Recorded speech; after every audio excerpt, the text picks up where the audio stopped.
네, 안녕하세요. 건강한 마음, 행복한 인생을 추구하는 디지털 매체 마음건강길의 함영준입니다. 오늘 그 마음의 상처 스스로 치유하기 그 6번째 시간인데요. 오늘은 우리가 삶의 의미 또는 삶의 어떤 시련 이런 데 대한 얘기를 울산대학 서울 아산병원 정신건강의학과 김창현 교수님과 함께 하겠습니다. 안녕하세요. 안녕하세요. 예, 반갑습니다. 예. 우리가 옛날 못 살 때는 삶의 의미 이런 거 안 따져보고 네, 그랬는데 그렇죠. 요즘 주변에 마음이 힘들어하는 분이 너무 많았습니다. 네. 삶이 공허하게 느낄 때가 많고 저 자신도 네. 참 뭐 여러 가지 좋은데 그럴 때 느낄 때도 많고 이거 뭐 철학적 주제라기보다 우리 이제 삶의 문제가 됐는데 이것도 또 병으로도 볼 수 있는 건가요? 그러니까 뭔가 일이 잘 안 풀리고 힘들면은 이제 그 삶이 이렇게 좀 외산하 싶고 공허하다는 느낌이 들고 그러죠. 옛날엔 점치러 가고 뭐 불공지르러 갔는데 지금은 정신과도 많이 정신과에 오나요? 오기도 하죠. 예. 예. 근데 우울할 때 이제 그런 생각이 드는데 빅터 프랑클이라는 분이 계세요. 아, 그렇죠. 의미 치료로 유명하신 분인데 유태인 수용소에서 살아남은 네, 정신과 의사시죠. 근데 그분은 삶의 의미를 찾지 못하는 그것도 이제 저희가 얘기해온 그런 신경증의 하나다 이렇게 이제 얘기를 하셨고요.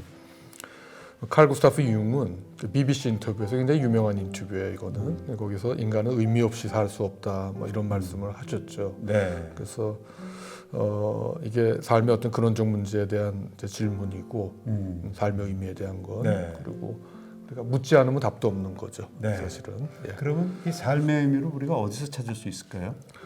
보통 이제 우리 그간의 사랑과 야망, 뭐 권력 얘기했듯이 일하고 일반적으로 사랑하는 데서 그 삶의 의미를 찾을 수가 있겠죠. 네, 일반적으로. 그래서 그 아들러 같은 경우, 알프레드 아들러 같은 경우는 일과 열등감 컴플렉스 이제 얘기하신 분이죠. 일과 사랑, 또 사회적 공헌 이거를 굉장히 강조를 하고요. 뭐 사랑이 중요하다는 건 뭐 더 말할 나위가 없겠고. 아까 이제 말씀드린 이제 의미 치료를 시작한 빅터 프랑클. 빅터 프랑클은 이제 삶의 의미를 찾기 위해서 3가지가 중요하다고 얘기를 해요. 첫째가 창조적 가치, 잠재적인 재능을 살리는 것이고, 두 번째가 이제 경험적 가치. 이거는 이제 사랑을 체험하고 또 예술이나 자연을 즐기고 이런 거죠. 세 번째가 이제 태도적 가치. 그래서 어쩔 수 없는 거는 이제 우리가 받아들이고 참고 견디는. 그래서 이 3가지를 얘기하는데 삶의 의미는 아마 뭐 빅터 프랑클의 말대로 이 3가지에서 찾을 수 있지 않을까 이렇게 생각합니다. 저희 같이 이제 결혼한지도 오래됐고 네. 이제 직업 전선에서도 은퇴하고 이런 사람은 앞에 2가지 창조적 가치와 경험적 가치는 어느 정도 했는데 이제는 태도적 가치가 그렇죠? 받아들이고 수용하는 게 중요하지 않을까 그런 생각이 맞습니다. 드네요. 예.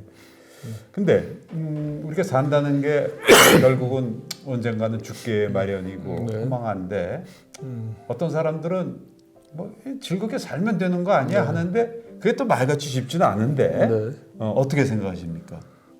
그렇죠. 뭐 그런 생각이 들 수 있죠. 근데 자꾸 또 의미하다 보면 사실은 너무 심각하게 그러면 사실 의미를 못 찾기도 하고. 이렇게 삶의 의미를 이렇게 생각하게 하는 영화로 그 이키루 살다란 영화가 있는데 구로사와 아키라 감독의 영화죠. 뭐 나생몬 이런 영화로 유명하신 분인데 이게 잠깐 소개를 하면 이제 주인공 와타나베는 아주 볼품없이 아주 초라한 모습을 하는 이제 노년의 시청 공무원이죠. 만년 과장인데 30년 세월 동안 아무 생각 없이 기계적으로 일만 열심히 도장만 찍고 자리만 지키고 이렇게 살아온 분이시죠. 그러니까 오죽하면 이제 별명이 미라일 정도고. 아내와는 이제 사별했고 또 어울리거나 이제 놀 줄도 모르고 돈은 쓸 줄도 모르고 다 저축하고 그런 사람인데 노년에 접어들어서 이제 위암 진단을 받고 이제 시한부 인생을 살게 되죠. 이제 그러다 이제 삶이 허무하고 그간에 이제 바보같이 살았다는 그런 자괴감이 들어서 평생 모은 이제 돈을 갖고 집을 무작정 나섭니다. 그래서 이제 선술집에서 이제 삼류 소설가를 만나는데 이제 그 사람한테 돈 쓰는 법을 가르쳐 달라고 부탁하죠. 그러니까 이제 그 친구가 복잡하게 생각할 없이 인생을 즐기는 게 미덕이다. 뭐 이렇게 이제 얘기하고 같이 이제 술 마시고 유흥가를 이제 전전하죠. 그런데 그럼에도 불구하고 이제 와다나베의 마음은 이제 계속 공허하다는 거죠. 사실은 저희들도 욕망을 추구해 본 적도 있고 그러는데 추구하고 나면 그때뿐이지 사실 공허한 건 마찬가지 아닙니까? 예. 네. 그러면 이 욕망을 추구하는 건 좋지만은 현실에서 또 뜻대로 되지 않을 때도 많아요. 뭐 사랑도 그렇고 뭐 경험하지 않은 일도 그렇고 뭐 여러 가지. 그러니까 뭐 나는 이렇게 해서 좀 해결을 해보려고 하는데 안 돼. 그런 고통이 연속일 수가 있는데 뭐 쾌락도 추구해봤다, 금욕도 해봤다, 뭐 여러 가지. 이런 가운데 삶의 의미를 찾을 수 있다면 어떻게 있을까요? 그러니까 뭐 보통 이제 쾌락주의라고 이제 말씀하셨는데 사실 이렇게 고대 그리스 철학자 에피쿠로스가 얘기한 쾌락주의는 사실 우리가 지금 얘기하는 그 무절제한 쾌락을 추구하는 아니죠. 뭐 그거는 아니죠. 금욕이죠. 그렇죠. 예, 어찌 보면은 그러니까 그리스 철학 이제 스토아학파도 금욕주의고 여러분 이제 많은 분들이 잘 아는 쇼펜하우어 염세주의자로 알려져 있는 뭐 염세적인 분 사실 전혀 아니에요. 이분도 이제 인간의 맹목적 의지 여기에 휘둘리면 안 된다 그러는데 너무 욕심에 사로잡히면 안 된다 그러죠. 그렇다고 해서 이제 금욕적인 건 아니고 인간이 어떤 이런 이제 욕망 이거는 이제 우리의 자연스러운 본성의 일부로서 이제 그걸 우리가 인정하고 이제 받아들일 필요가 있다고 보고요. 쾌락 추구 역시 이제 본능적인 부분으로 삶에 활기를 불어넣는 부분이죠.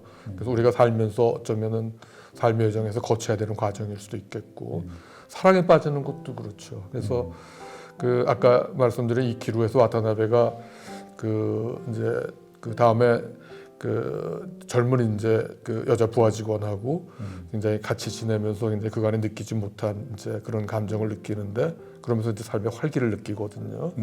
그래서 뭐 인생은 짧아요. 뭐 사랑을 해요. 뭐 이런 이제 노래도 하고 그러는데 그래서 제 생각에는 궁극적으로 인간의 이제 욕망 추구 자체는 뭐 잘못된 건 아니고 다만 그것이 이제 집착하지 말라 뭐 이런 거죠. 지나치게 집착하거나 이러지 말라는 거죠. 결국은 그런 어떤 걸 갖다 수용하고 받아들이는 태도 아까 빅터 프랑클이 얘기했듯이 그런 것도 필요한 거 아닙니까? 그렇죠. 이제 이런 욕망 추구가 실제 현실에서는 잘 이루어지지 않는 경우가 많죠. 잘 이루어질 때는 뭐 거기서 나름 어떤 즐거움을 얻을 수 있는데 현실은 이제 뜻대로 잘 안 되고 원치 않는 일도 생기고 억울한 일도 있고 그렇죠. 그래서 이럴 때 어떻게 하냐가 사실은 문제인 거죠.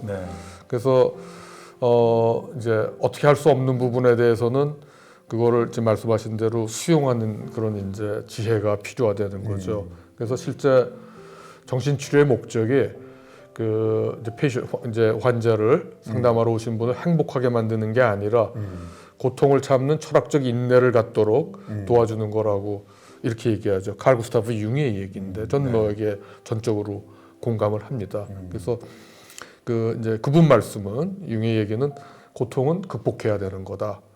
한 신부님한테 이제 보낸 편지에서 한 얘기예요. 고통은 극복해야 되고 극복하는 유일한 방법은 그것을 견뎌내는 거라고 얘기하거든요. 동호반복 같은데 결국 이제 참고 견디는 게 중요하다는 거죠. 그래서 실제 이제 빅터 프랑클이 태도적 가치를 얘기했죠. 그래서 빅터 프랑클 역시 뭐 수용소에 참혹한 이런 상태를 이제 견뎌낸 분이신데 운명적인 것을 이제 받아들이는 그런 수용적 태도가 중요하다는 거죠. 삶의 의미라는 건 어떻게 할 수 없는 거를 우리가 어떻게 받아들이고 어떻게 바라보느냐 이런 거에 달려 있다는 거죠. 소위 이제 그게 프랑클이 얘기하는 이제 태도적 가치라고 이렇게 말씀드릴 수 있겠죠. 그런 거 어떻게 보면 이 종교적 태도하고도 관계가 있겠네요. 신한테 그렇죠. 맡기고 기도하는 것도 그럴 것 같고요. 이제 그렇죠. 저도 그렇게 생각합니다. 이게 종교적인 이제 태도인데 삶에 어떻게 할 수 없는 부분을 우리가 이제 어떤 큰 흐름에 내맡긴다든가 어떤 신적인 존재에 이게 믿고 맡기는 내맡기는 거죠. 어떤 불교의 경우는 이제 불법에 부처님의 가르침에 따르겠다는 또 뭐 동양 철학 같은 경우는 하늘의 뜻이라고 보면 될 것 같아요. 청명. 죽음에 대해서는 어떻게 생각하십니까? 이제 사람이 이 죽음 앞에서는 되게 불안하고 두렵고 그러는데 아까 우리 아까 소설 아니죠 영화에 대해서 이키루에 대해서도 말씀해 주신 암 진단을 받고 시한부 삶을 이제 살게 되는 그런 삶이 그런데 여기서 지금 우리가 얘기한 받아들이는 자세 이거 어떻게 결부시킬 수가 있을까요? 그러니까 죽음도 이제 그걸 진지하게 받아들이면은 이렇게 뭐 체념하거나 이제 허무감에 빠지는 게 아니라 오히려 경이로운 체험을 한다고 하죠. 네. 예, 이게 독일 철학자 하이데거도 그런 얘기를 하죠. 죽음에 대한 불안은 죽음을 선고하라 그래요. 네, 네. 그러니까 먼 훗날 남의 일이 아니라 지금 현재 나에게 닥친 걸로 하면은 이렇게 받아들이면 오히려 더 이렇게 경이로운 체험을 할 수 있다고 이렇게 얘기하는데 실제 그 뭐 그런 경우는 많이 봐요 우리가 실제 어떤 죽음을 이제 계기로 해가지고 오히려 삶이라는 게 이제 다 무의미하고 허무하다 이런 걸 이제 받아들이고 행복해지려는 이제 어떤 그런 욕망을 접고 그러면 오히려 더 역설적으로 굉장히 자유롭고 아주 기쁨, 어떤 행복 이런 걸 이제 느낄 수가 있다는 거죠. 이게 이제 썸머슨 모험의 인간의 굴레 주인공 필립이 느낀 건데 실제 경이라는 거는 일상적인 걸 이렇게 새롭고 신비롭게 체험하는 거라고 이렇게 말씀드릴 수 있겠고요. 그 어떤 고유한 존재 자체에 매료되는 거다 이렇게 얘기하는 이렇게 얘기를 하는데, 그러니까 제가 여러 번 말씀드렸듯이 존재 자체의 가치를 깨닫는 거죠. 이게 어떤 도구적 수단으로서의 도구적 가치가 아니라. 그래서 이제 경이로운 체험을 하게 되면은 진정한 자신을 이제 찾게 되고 또 굳이 다른 사람으로 보이려고 할 필요가 없죠. 그렇죠?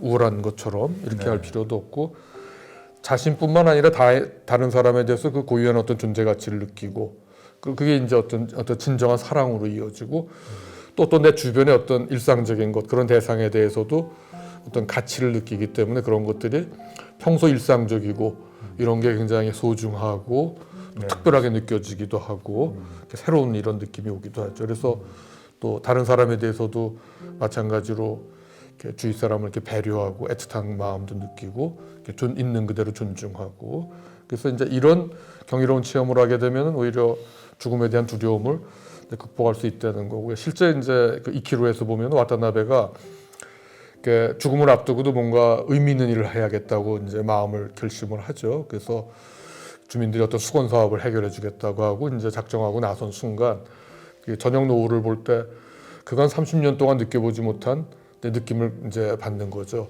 굉장히 노을이 아름답구나. 그건 못 느꼈던 이것도 일종의 그 경이로운 체험이다라고 이렇게 말씀드릴 수가 있겠습니다. 자기 실현인데요. 자기 실현은 인간의 그 전에 말씀하셨듯이 인간 욕구의 가장 상위 욕구입니다. 이제 우리가 여러 가지 출세도 하겠다, 뭐도 하겠다 하는 제일 상위 욕구인데 궁극적으로 삶의 의미는 자기 실현에 있다고 하는 거겠죠. 그런데 수많은 자기 개발서에서도 이런 얘기를 하는데 막상 자기 실현을 설명하기는 쉽지 않은 것 같아요. 정신과 전문의로서는 자기 실현을 어떻게 생각하십니까? 이게 자기 실현 정말 이렇게 설명이 쉽지 않고요.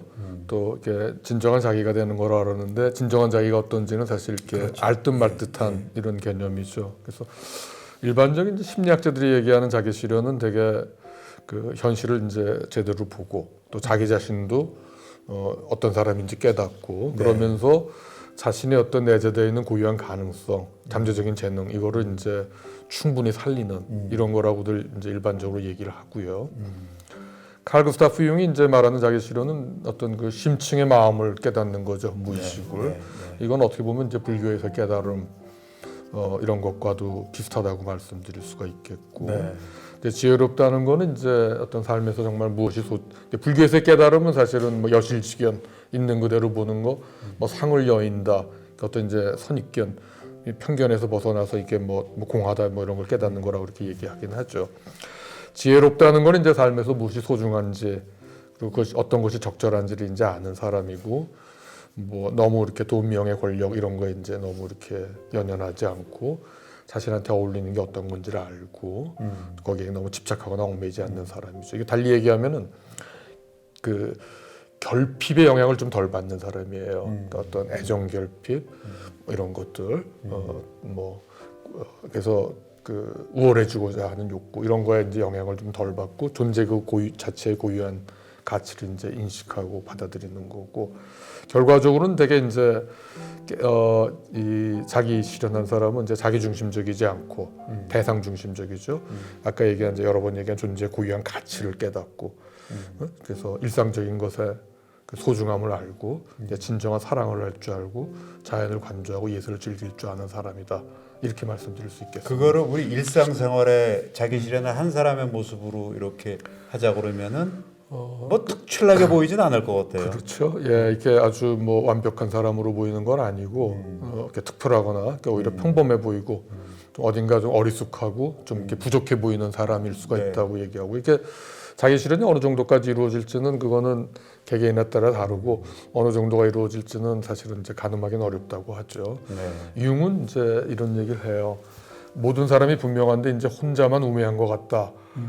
노자가 그런 얘기를 해요. 노자 도덕경에 보면 나오는데 그런 얘기를 한 노자의 심정이 그 고령에 달한 본인의 바로 그 느낌이다 이렇게 얘기하는데 그게 이제 남들 다 영악하고 똑똑한 것 같은데 혼자만 이제 어리석은 존재 같은 이게 어쩌면 깨달은 사람일 수도 있죠.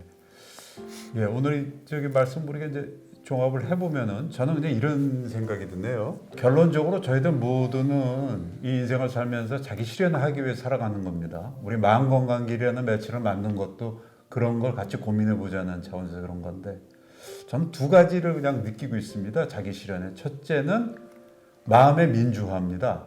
그러니까 제 마음속에도 온갖 선악미추가 다 있는데 어느 거 하는 것만 우월하게 대하고 어느 건 무시하고 억압하고 해서는 마음이 반란이 일으키더라고요. 그걸 그대로 직시하고 보면서 그걸 어떻게 내가 잘 끌어가느냐 말이지. 못난 놈, 잘난 놈, 뭐 뛰어난 놈, 괴상한 놈, 제 마음속에 있는 거. 그 생각을 들고요. 두 번째는 자기 실현은 절대로 어떤 머리의 작용 하나만 갖고는 아닌 것 같아요. 말로 표현할 수 없는 그 깨달음이란 이런 거는 꼭 머리로 판단하고 이렇게 해서만 되는 건 아닌 것 같죠.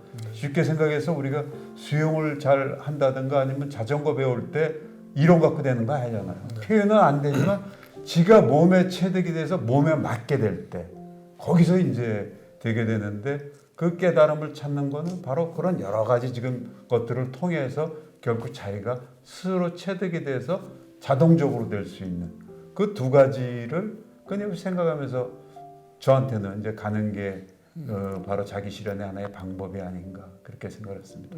삶은 해결해야 될 문제가 아니라 깨달아야 될 체험이다. 뭐 이렇게 얘기하기도 좋은 말씀이네요. 하죠. 네, 깨달아야 될 체험. 네. 우리 여태까지 7번째까지 같이 이렇게 쭉 해주신 김 교수님 감사드립니다. 예, 감사합니다. 네. 네.